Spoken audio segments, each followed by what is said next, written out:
Coucou tout le monde, cette guidance ou ce message pourrait vous intéresser soit si vous êtes cancer, soit si actuellement la question du foyer, de la maison, d'un projet personnel à la maison ou ambiance un peu maison cocon vous pose question actuellement.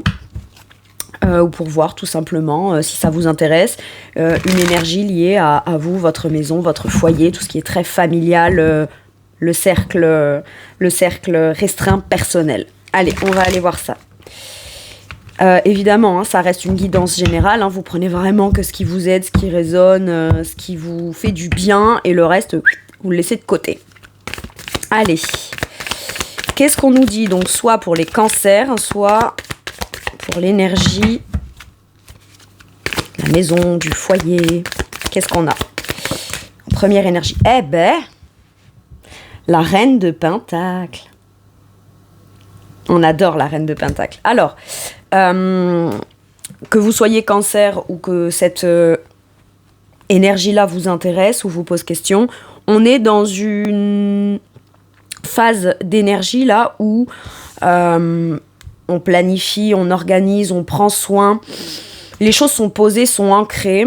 Admettons que ce qui concerne la maison, le foyer, la famille, on peut me dire là que vous êtes très dans le fait de faire des choses dans le quotidien où vous avez pour but et intention, où ça vous fait du bien, plaisir, soit de vous retrouver vous dans un quotidien bien organisé, bien fait, assez minutieux, nourrissant, enrichissant, posé et ancré. Je pense que vous pourriez, au travers de l'énergie de ce qui est la maison, le foyer ou vous, mes cancers, vous sentir très impliqué dans la gestion du quotidien et dans la volonté de vous y sentir bien. Dans la volonté que celles et ceux qui vivent au même endroit que vous aussi se sentent bien au travers de ce que vous produisez et vous partagez avec eux. La reine de Pentacle peut être aussi, par exemple, si on nous parle de changement de foyer, si c'est un déménagement, on est très attentif à tous les petits détails, l'organisation, la planification. J'ai entendu, on est dans l'optimisation d'espace aussi. Si c'est un petit espace, eh bien tout est finement pensé, bien organisé, bien rangé. J'ai quelque chose comme ça peut vouloir me dire que ce n'est pas le cas actuellement, mais que vous êtes en train de vous y dévouer, d'accord ? Afin de faire en sorte que votre espace, votre famille, votre foyer se sentent plutôt bien. Maintenant, ça peut vouloir me dire aussi que pour certains et certaines, vous travaillez de chez vous ou vous pourriez avoir envie de commencer à déployer une activité depuis la maison, le foyer, quelque chose qui vous permet de vous sentir bien, de le faire de votre façon, une façon qui est très bien faite. La reine de Pentacle, elle fait très très bien les choses, elle est très minutieuse, elle a du talent, elle est très attentive aux petits détails et elle génère aussi sa propre abondance ou en tout cas ça lui procure un sentiment d'enrichissement, d'accord ? Pas forcément matériel et financier, ça peut avec la reine de Pentacle, mais c'est plus... là dans la vibe j'ai de le faire comme ça, dans ce rythme-là, depuis cet endroit-là, à ma façon, ça m'enrichit, ça me fait par exemple gagner du temps, ça me fait pouvoir être là à des moments où je n'y serais pas si je travaillais pas depuis cet endroit où c'est organisé au niveau du planning à ma façon, c'est mon rythme, c'est voilà, mais tout dans une optique visée à du bien-être. Alors si c'est pas matériel et financier qu'on y gagne ou c'est pas pour une question de moyens financiers, ça peut. Ça peut vouloir me dire, si je bosse de chez moi, admettons, et que je gagne un petit peu plus d'argent là, ça me permettra peut-être de devoir moins aller perdre de temps sur la route, dans les transports, pour aller à un autre boulot. Donc tout ce temps que je gagne, je peux le mettre à profit d'un truc qui, dans mon quotidien, mon foyer, ma maison, mon entourage, mes enfants, mes proches, je suis là et je peux aussi moi-même profiter de choses où je peux pas être partout en même temps, donc si j'y étais pas, je pourrais pas m'enrichir de cette expérience qui a l'air d'être quelque chose d'essentiel quand c'est présent dans mon quotidien, quand je le vis concrètement. C'est beau, j'aime bien. Très bien. Qu'est-ce qu'on nous dit sur cette reine de Pentacle ? La reine de Pentacle, c'est la gestionnaire. C'est la gestionnaire, c'est celle qui mesure tout, qui compte tout. C'est celle qui nourrit, qui est très nourricière, mais de façon concrète. Cavalier de bâton, ben, on retrouve du dynamisme, de l'envie, on retrouve de la détermination, peut-être même de la motivation. Très bien, c'est bien ça. On fait peut-être des démarches aussi, avoir le courage et l'audace de faire une démarche dans le sens de quelque chose qui nous passionne, d'accord ? Mais il peut y avoir... Ah ouais, ok, d'accord. Le fait d'oser, ça peut être quelque chose d'un peu angoissant. Ou alors, on se dit, bah écoute, si j'angoisse beaucoup et que j'ai des peurs et que j'ai des culpabilités à l'idée de vivre une vie qui me ressemble, c'est ne pas suivre, j'entends, certaines injonctions de ce que nous dit que devrait être notre quotidien de la société ou de la majorité des gens autour de nous. Tout le monde se lève le matin, métro, boulot, dodo, court partout, a pas le temps de penser. Et moi, reine de Pentacle, faire tout à ma façon me laisse du temps de penser, de faire ce que j'aime, de faire ce qui me nourrit, de faire ce qui me fait du bien. Et quelque part, quand je vous donne un exemple, on rencontre n'importe qui de nouveau ou on croise n'importe qui dit qu'est-ce que tu fais dans la vie ? Ben moi je fais ça. Ah bon, et tes horaires c'est quoi ? Moi c'est ça et c'est ça. Presque il faudrait avoir le 35 heures, le contrat de travail, le rythme de ce que font les gens majoritairement. Et il peut y avoir un truc un peu culpabilisant de se dire attends, moi, si je découvre ou que je mets en place les choses de façon à ce que ma vie soit plus passionnante, plus motivante, que ça me donne envie de me lever le matin, etc., je vais peut-être pas trop le crier haut et fort que le quotidien que je mets en place ou que ce que je chercherai là où je voudrais aller, par exemple un lieu, un déménagement, une habitation, un foyer qui me va à moi, oui, il peut y avoir des peurs, des angoisses, des tracasseries. S'il y a des tracasseries, je sens certaines personnes qui pourraient avoir genre comme des phobies administratives ou des choses comme ça. Oui, ça va demander beaucoup de démarches, ça va demander peut-être de la détermination pour voilà, dans le quotidien, le foyer. Si je veux déménager ou si je veux créer mon espace, mon atelier ou un truc qui favorise mon bien-être dans mon quotidien, ça va me demander de devoir je sais pas moi, m'occuper de changer les contrats d'eau, de gaz, d'électricité, faire des démarches auprès des assurances, etc. Vous voyez, c'est des petites démarches qui font partie du quotidien mais qui peuvent vraiment être une source d'angoisse pour certains et certaines. Et j'ai presque envie de vous dire, pense à ce que tu es en train de mettre en place et au résultat que ça va donner et à l'après tout ça. Une fois que ça c'est fait, c'est plus à faire. Et quelque part, voilà, vas-y, fonce-y tête baissée, fais-le une bonne fois pour toutes et tu vas vite en récolter du coup finalement le but positif de pourquoi ça valait le coup, d'accord ? Je peux avoir aussi, là pour certains et certaines, si on ne parle que d'un quotidien, on peut être très bien dans son cocon, sa famille, son foyer, être très occupé à mettre en place les choses, à s'en nourrir et à s'en épanouir dans comment le quotidien est mis en place. Et à ce moment-là, ça pourrait vouloir me dire que c'est pas qu'on veut pas de la nouveauté optimiste, positive, passionnante, mais que comme on est en quête et en recherche de mettre en place un quotidien bien géré, bien maîtrisé à sa façon qui nous fait du bien, le moindre truc nouveau, en fait, peut venir nous donner une sensation de perturber un quotidien qui est comme il est, mais grosso modo, c'est comme ça qu'on, petit à petit, on cherche à produire un bien-être dans le quotidien. Et donc, le moindre truc nouveau, même passionnant, peut venir quand même un peu provoquer des angoisses dans le sens où, même si c'est passionnant et que j'intègre ça dans mon quotidien, ça me demande de tout revoir ou de devoir réorganiser ou replanifier, alors qu'au fond, à la base, je suis pas si mal que ça. Mais c'est sûr qu'il faut en passer par là, surtout si ça peut venir faire développer quelque chose positivement. Ou là, tout de suite, ce qui me pop en tête, c'est par exemple une rencontre sentimentale qui pourrait venir réorganiser ou ramener une nouvelle énergie au foyer, même si pour l'instant votre entourage, admettons, n'est pas au courant que vous êtes soit en volonté de rencontrer quelqu'un, par exemple pour les célibataires, ou que vous avez peut-être rencontré quelqu'un, vous pourriez vous dire, moi mon énergie elle change si j'ai rencontré quelqu'un, même si les gens le savent pas, voilà, faut quand même que je reste focus sur mes priorités, celles et ceux qui ont besoin de moi, celles et ceux dont je m'occupe, etc., sans que ça vienne trop eux les perturber. Il y a peut-être ça. Pourquoi je dis ça ? Parce que les reines, elles ont toujours tendance à plus penser à comment de la nouveauté qu'elle mettrait en place, elle, ou ce qui se passerait de nouveau dans leur vie, peuvent venir perturber peut-être un quotidien qui concerne des gens autour d'elle. Et donc, on peut pas gérer non plus là le stress que ça pourrait, ou les questions que pourraient se poser certaines personnes autour de vous. Tant qu'à vous, ça vous fait du bien, je veux dire, il n'y a pas à culpabiliser. C'est ça que j'ai envie de vous dire. Et avec cette énergie de cavalier de bâton et 9 d'épée, on vous dit, c'est bien aussi...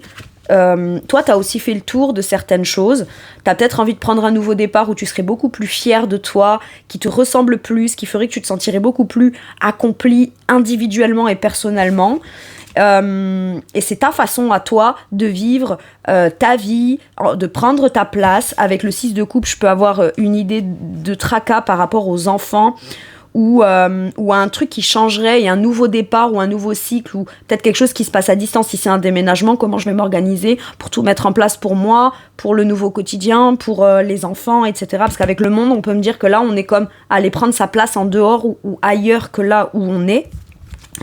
Et oui, en effet, ça peut être angoissant, mais surtout par rapport si on a des enfants là avec le 6 de coupe, d'accord ?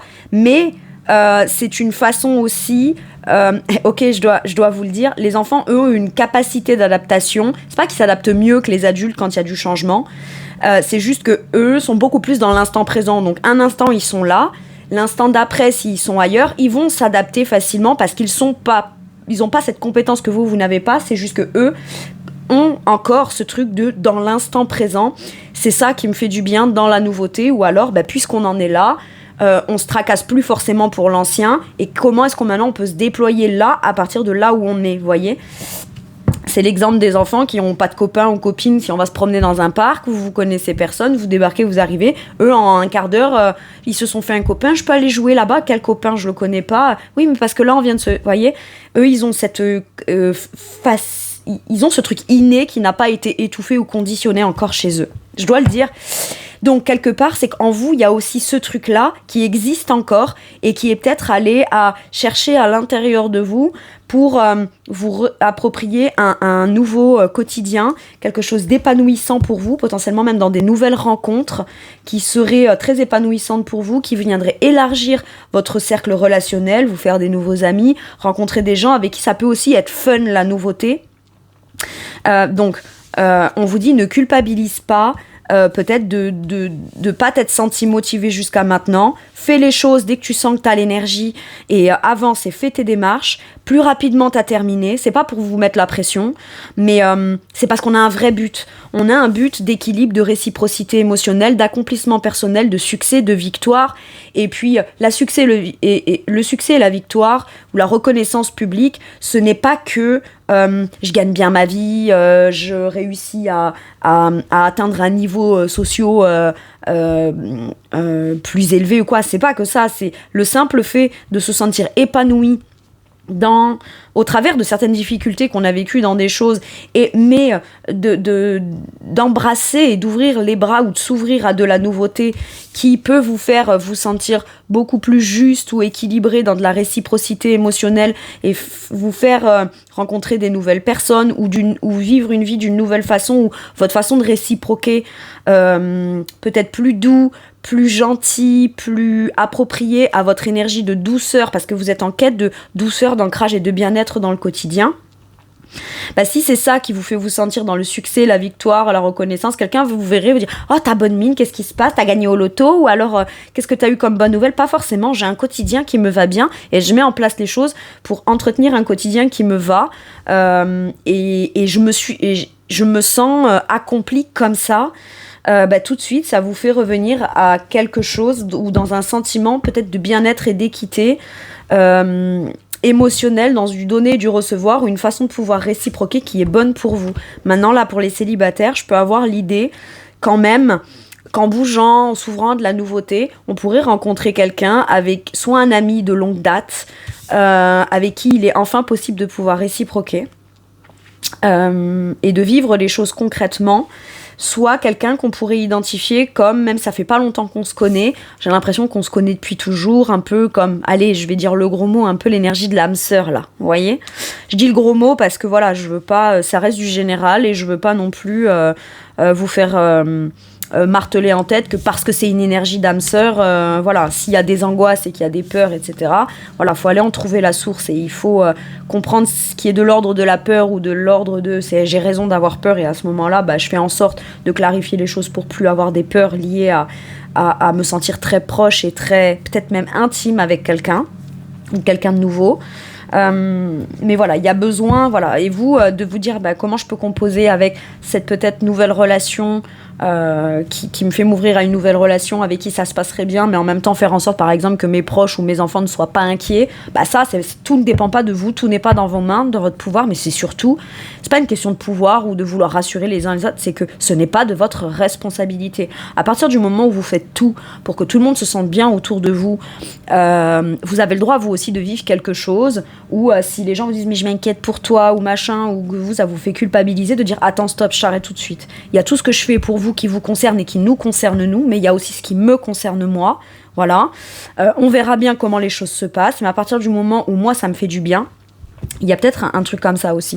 Ne pas essayer d'envisager sa suite à soi pour que ça convienne aux gens trop autour de vous quand même, dans votre foyer, votre maison, ou sous injonction non dite ou exprimée, par exemple...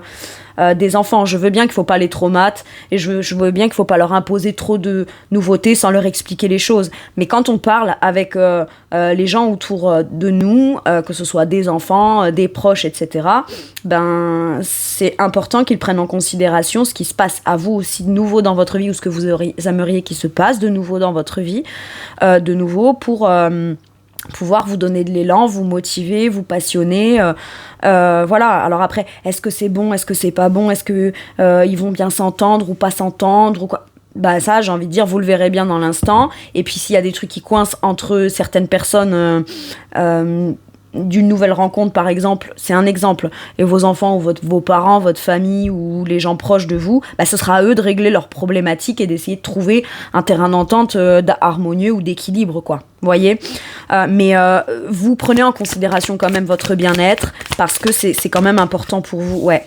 Avec le roi d'épée, on nous dit pour vous les choses elles sont claires, elles sont tranchées. Vous êtes en mesure et en capacité, ouais, surtout avec la justice en dos de deck et ce roi d'épée, de dire écoute, de manière logique, voilà, moi je sais ce qui est bon pour moi, je gère, je maîtrise, je sais analyser s'il peut y avoir des problématiques, donc je saurai prendre les bonnes décisions en temps voulu.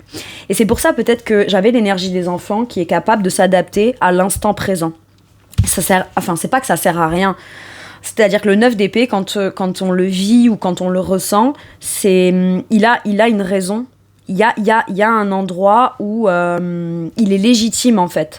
Il a pu être provoqué par des situations du passé qui sont venues provoquer dans le présent des peurs. Maintenant, la peur n'empêche pas le danger, d'accord ? Mais c'est surtout que ça ne veut pas dire qu'il y aura danger. Mais comme on l'appréhende, ben on aurait tendance par moment, pas à se fermer, mais à pas totalement s'ouvrir non plus à ce qui peut être bon pour nous.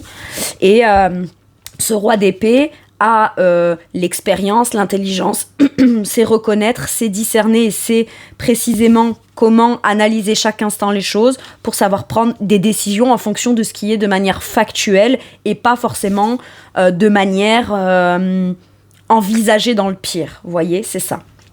J'aime bien cette énergie. Donc aujourd'hui, là, pour résumer, je pense que au niveau des cancers ou de celles et ceux qui s'occuperaient d'un truc qui pourrait venir intégrer ou être nouveau au niveau du foyer, il y a l'idée que vous avez en vous ou avec vous toutes les compétences concrètes qui vous permettent de bien gérer les choses sans en oublier la part de votre bien-être qui est essentielle. Et à partir de là, on peut toujours trouver des solutions, même si problématique il y a. Vous en avez largement les compétences avec cette reine de Pentacle qui nous dit que tu es hyper doué et tu n'as pas besoin d'avoir plus ou de la sensation de posséder plus pour déjà être en mesure de mettre les choses en place à ta façon, qui de toute façon, que ce soit d'une manière consciente ou pas, prendront en considération le bien-être de chacun autour. Maintenant, tout n'est pas non plus de ta responsabilité. Voilà, parce que des fois, il y a des gens, on a beau les rassurer ou essayer les trucs, s'ils ont décidé de rester bornés dans un truc de « ouais, mais non, mais machin », bon bah dites, écoute, à ce moment-là, c'est toi avec toi-même, hein. Voilà, comme vous, hein. C'est moi avec moi-même, avec mes peurs, mes angoisses, mais moi je décide d'aller de l'avant. Et puis... c'est pas si j'ai des angoisses qui sont légitimes et factuelles, je vais les ignorer pour pas les voir, pour quand même aller faire une fuite en avant dans un truc qui potentiellement pourrait me poser plus problème plus tard. Non, mais à partir du moment où j'ai discerné qu'il y a un problème qui n'est pas forcément dû à quelque chose de factuel, je prends les bonnes décisions de manière rationnelle. Mais c'est bon pour vous émotionnellement, j'ai l'impression. Ou en tout cas, ça ouvre le champ des possibles à une certaine forme de, même vous, dans un dialogue personnel, vous dire, ben voilà, même si j'avais ces peurs, elles étaient légitimes, mais j'assume quand même mes responsabilités. Je ne suis pas responsable de ce qui m'a mis dans un état comme ça. Par contre, il est de ma responsabilité de me prendre en charge émotionnellement pour aller discerner et décortiquer, est-ce que ma peur, là, elle est vraiment activée par quelque chose qui est vraiment en train de risquer de mal se passer, ou est-ce que c'est dû à mon passé et mon passif, que moi j'angoisse peut-être un petit peu plus que ce qui a l'air d'être en train d'être mis en place. Et finalement, quand on réussit à démêler le tout et d'y aller quand même, tout en comptant sur soi et en ayant confiance sur soi, sur sa capacité de discernement ou de savoir trancher, décider des choses plutôt claires, si à un moment donné, dans l'instant présent, on serait à même à devoir décider un truc comme ça, faut aussi se faire confiance, voilà. Mais bon, grosso modo, là, j'ai quand même une énergie assez claire de volonté de se sortir de quelque chose d'angoissant pour aller quand même embrasser un nouveau cycle ou un accomplissement personnel qui a l'air de vous faire du bien émotionnellement. Et ce roi d'épée me dit, de toute façon, la seule direction que j'ai à prendre, c'est celle-là. Où, quand, comment, pourquoi, avec qui, etc. Ça, je le verrai sur le moment et je prendrai les décisions en fonction de ce qui est sur le moment. Mais à partir du moment où je sais que c'est vers ça que je veux aller, eh ben, j'y vais, je prends les bonnes décisions. Et puis c'est aussi ce qu'il y a de plus juste pour moi, de plus équilibré ou équilibrant. Et la justice en dos de deck, là, me dit, si je regarde la situation dans son ensemble, je suis peut-être capable de... je suis peut-être plus capable de prendre des décisions qui seront justes et bien plus adaptées que ce que j'envisagerais de pire, voilà. Vous voyez, elle voit pas que le côté positif ou le côté négatif d'une situation, parce que les deux ont une part de vérité, mais c'est pas l'entièreté de la vérité. Si on regarde un peu tout dans son ensemble, on se rend compte que sur ce qu'il y a de très très beau, c'est génial, on continue à décider et à s'investir de cette façon. Maintenant, s'il y a des peurs, je vais pas m'empêcher ou arrêter de vivre le positif parce que la peur viendrait, c'est qu'une part de la vérité. Le tout étant d'être équilibré entre les deux pour savoir discerner et décider pour soi ce qu'il y a de mieux finalement. C'est très beau. Voilà, écoutez, c'est tout pour moi pour ce message. Je vous remercie de m'avoir écouté. Continuez à contribuer, participer, mettre les choses en place à votre façon, en fonction de vos compétences, vos capacités hautement acquises, votre bien-être. Et moi, je vous fais un gros bisou. Prenez bien soin de vous et à bientôt pour une nouvelle guidance. Merci, au revoir.